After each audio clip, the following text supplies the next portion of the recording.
कधी काळी दुष्काळाने होरपणारा बीड जिल्हा आता कुठेतरी या तलावातून नव्या समृद्धीची वाट करताना पाहायला मिळत आहे।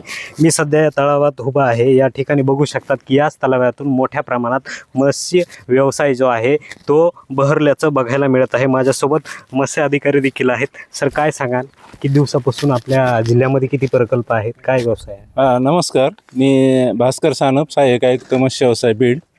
आज आपण डोंबरी प्रकल्प तालुका पाटोदा जिल्हा बीड येथे आलेलो आहोत।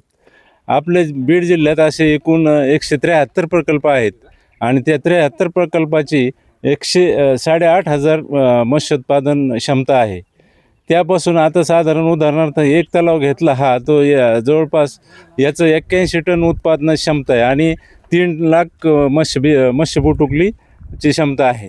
तर याच्यापासून आतापर्यंत आपल्याला साधारण 40 ते 50 टन जानेवारी अखेरपर्यंत आपल्याला मत्स्योत्पादन मिळालेलं आहे आणि यापुढेही अजून वर्ष संपत आल्याच्या नंतर ते आपलं जे उद्दिष्ट आहे 81 टनाचं ते पूर्ण होईल।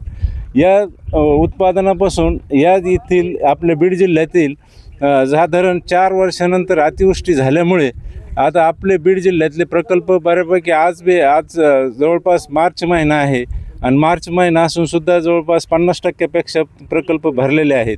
ही यावर्षी अतिवृष्टी झाल्यामुळे आपल्या बीड जिल्ह्यात पाण्याची समस्या बऱ्यापैकी सुटलेली आहे मच्छीमारांची आणि त्यापासून जे उत्पादन मिळत आहे आता हे डोंगर खोऱ्यातील तलाव असल्यामुळं इथं आपल्याला स्वच्छ पाण्यातला मासा मिळतो। इथं कटला, रोहू, मृगळ, सायप्रनिस या जातीचे मासे मिळत असून यायला गेलं तर हे मत्स्यपालन करताना मोठी कसरत करावी लागते। तुम्हाला काय कसरत करावी लागते संस्था चालक म्हणून? कसरत म्हणजे या ठिकाणी जे मत्स्य बीज आहे ते बीज एकदम क्वालिटीचं चांगलं किंवा शासनाने आम्हाला दिलेल्या मत्स्य बीज नर्सरीमधूनच ते बीज क्वालिटीचं ओळखणं ह्या एक म्हणजे मत्स्य पालनाची सुरुवातच मत्स्य बीजपासून होती।